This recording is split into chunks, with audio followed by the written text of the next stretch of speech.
Alors, bonjour à tous. Déjà, je m'excuse pour ma voix, je la perds de plus en plus, je vais faire au mieux. Une petite vidéo rapide pour corriger les pages 57 et 58 du Transmat qu'on a fait un peu en classe virtuelle. Je vais aller vite sur ce qui est coefficient directeur, parce que c'est pas le plus important, vous reverrez ça en classe de seconde. Malgré tout, ça peut être sympa pour ceux qui comprennent d'avoir cette méthode. Donc, je rappelle ce qui est écrit dans le rappel de cours. Dans une fonction affine représentée par la droite D, on sait quelle est la forme AX plus B, c'est une fonction affine.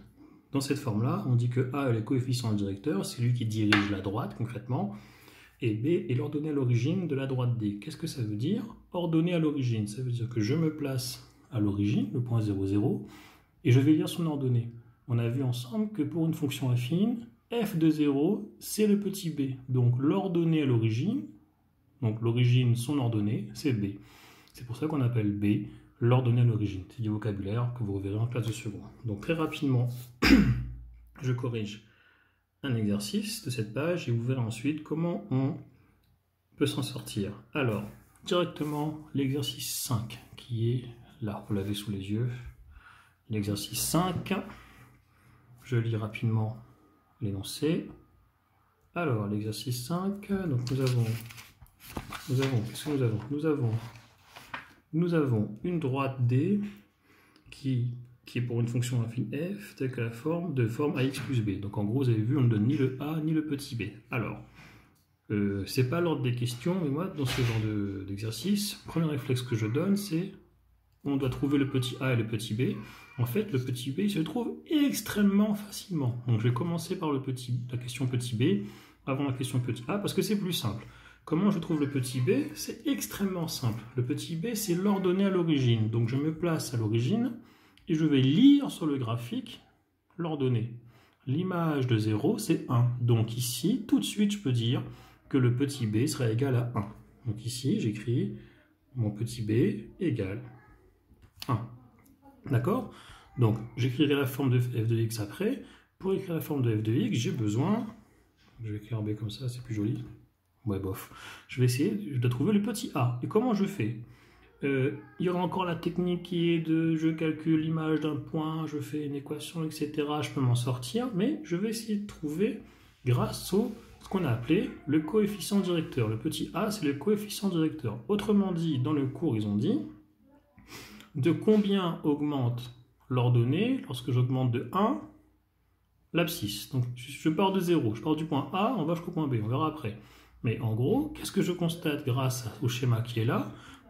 Que si j'augmente de 3, 1, 2, 3 en abscisse, ça correspond à une augmentation de 2 en ordonnée. 1, 2. Mais attention, un coefficient directeur, j'ai besoin de savoir de combien augmente l'ordonnée si j'augmente de 1. Vous voyez ce que je veux dire ou pas? Si j'augmente de 1 en abscisse, de combien je monte en ordonnée? Donc ici, je vois tout de suite en augmentant de 1 que ça augmente, mais c'est en 2 carreaux, c'est pas précis, j'arrive pas à dire. Donc c'est pour ça qu'ils vont chercher un endroit où ça tombe juste. Donc ici, on augmente de 3 et ça donne 2. Donc je l'écris à côté un peu en brouillon. Ça me donne quoi? Lorsque j'augmente de 3, ça correspond en ordonnée à 2. Donc je vais écrire au-dessus A pour abscisse, O pour ordonnée. Vous voyez, c'est un peu... Donc quand j'augmente de 3, on dirait un 9, désolé, je refais mon 3. C'est galère, hein. Lorsque j'augmente de 3, ça me donne 2. Et moi, je veux savoir, pour trouver le petit a, il sera ici, en fait. C'est-à-dire, lorsque j'augmente de 1, j'augmente de a en ordonnée. Et comment je trouve grâce à ce que j'ai dit avant? Et bien, en fait, ça ressemble à la proportionnalité. En fait, c'est la proportionnalité, c'est pareil, vu que c'est une droite. Qu'est-ce que je fais? Je peux très bien refaire le petit tableau habituel qui est là, un tableau à 4 cases que je remplis pareil, donc on a 3 ici, 2 à côté, 1 là, j'écris petit, excusez-moi, je fais le produit en croix, 1 fois 2, pour trouver le nombre qui est là, qu'est-ce que je fais? 1 fois 2 divisé par 3, et ça me donne que le nombre qui est là, c'est petit a, il est égal à 1 fois 2 divisé par 3, et ça fait 2 tiers. Je le laisse sous forme 2 tiers, puisque 1 fois 2, ça fait 2, divisé par 3, ça ne tombe pas juste. Donc le petit a, j'ai trouvé, c'est 2 tiers. D'accord? Donc je reviens à la question ici. Mon petit b égale 1, mon petit a égale 2 tiers. Donc comment je trouve la forme de f de x? Donc f de x, qui est ax plus b, ben je remplace par ce que j'ai trouvé. Attention, le a c'est 2 tiers, donc 2 tiers fois x, plus b, le b c'est 1, donc plus 1. Voilà comment, grâce au coefficient directeur et à l'ordonnée d'origine, je trouve l'expression de f de x. Bon, j'insiste pas plus sur cette page. Entraînez-vous à faire le 6 par exemple. Vous aurez la correction avant ce soir. Allez, je passe à la page suivante. Objectif brevet. Essayez d'en faire de temps en temps. Alors, je sais qu'il n'y a pas de brevet cette année, mais entraînez-vous dans l'optique d'avoir le niveau nécessaire. Je vous rappelle, pour la classe de seconde, pardon, des fonctions. Peu importe où vous serez l'année prochaine en seconde, en général ou en pro, il y aura des fonctions. Donc, on va faire le QCM qui semblait très facile, mais ceux qui ont été là ce matin se rendent compte qu'il y a souvent des pièges. Donc, je vais le faire très rapidement. Alors, question A, parmi ces fonctions suivantes, entourer, là la bonne réponse. Entourer en gros, c'est, qu'est-ce qui est dit? Oui, en gros, il faut trouver les fonctions qui sont affines parmi les trois. Donc la première, définie par 6x plus 3, c'est là c'est facile, c'est de la forme ax plus b, a égale 6, b égale 3. Donc j'entoure, cette fonction-là est bien affine. La troisième, attention, petit piège, ils ont inversé, ils ont dit 3 moins x sur 7. Ça, pour m'aider, je peux écrire que c'est égal à moins x sur 7 plus 3. Et moins x sur 7, je me rappelle que ça, je peux l'écrire. Je vais écrire dessous, moins 1 septième fois x plus 3. Le moins 1 septième, c'est bien un nombre, le 3, c'est bien un nombre, donc c'est bien la forme ax plus b, donc la fonction qui est là, est aussi affine. Attention, piège pour le dessus du milieu.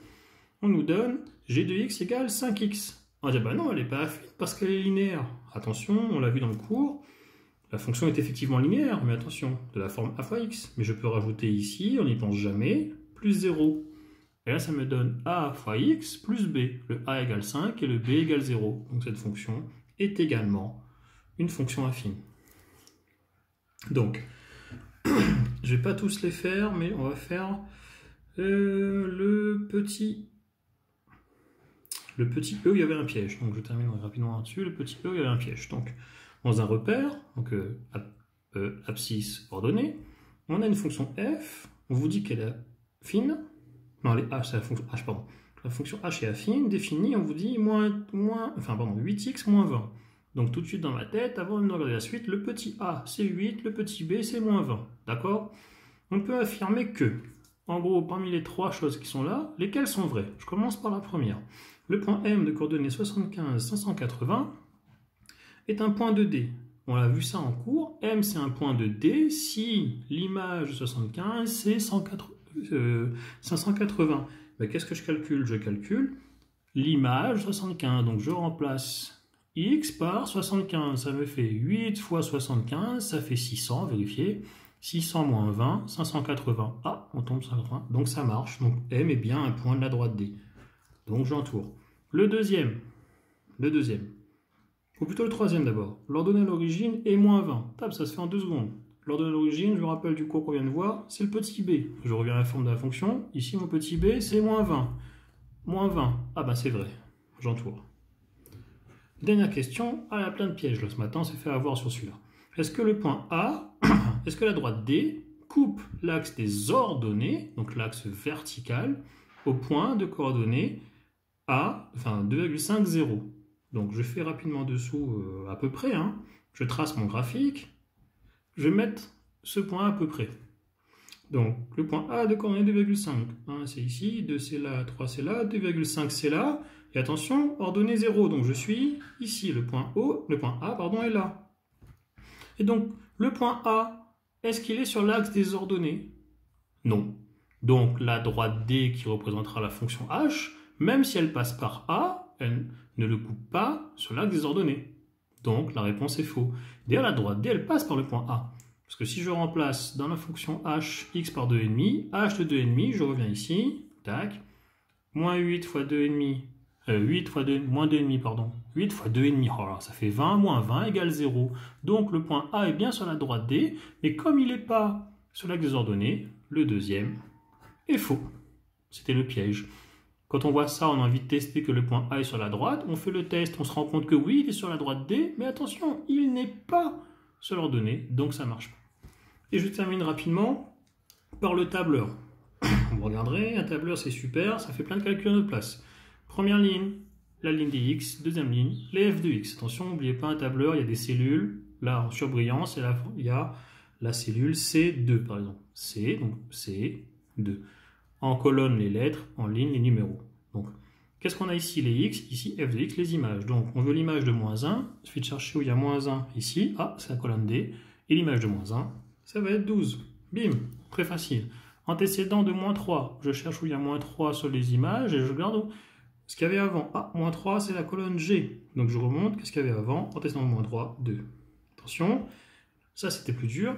L'expression de f de x, comment je la trouve? J'ai plusieurs possibilités, soit je fais par calcul, je comme on a fait avant, mais qu'est-ce qu'il y a ici? On nous donne la formule qui a été rentrée en cellule C2. Qu'est-ce que je fais? Apparemment, ils ont fait moins 5 fois ce qu'il y avait là-dedans, plus 3. Mais ce qu'il y a là-dedans, qu'est-ce que c'est? C'est les x. Donc ça me donne moins 5 fois x, c'est 1. Qu'est-ce qu'il y a dans C1? Ben, c'est la ligne des x, moins 5 fois x, plus 3. Donc ça me donne f de x égale moins 5x plus 3. Voilà. Donc petit a égale moins 5, petit b égale 3. F de 6, qu'est-ce que je fais? Je remplace x par 6. Ça me fait moins 5 fois 6 plus 3. Je fais attention. Moins 5 fois 6, moins fois plus, moins. 5 fois 6, 30, moins 30, plus 3. Moins 30 plus 3, moins 27. C'est tombé tel quel au DNB, il y a eu beaucoup d'erreurs. Voilà ce qui termine les corrections du jour. Bon courage et je vous dis à bientôt.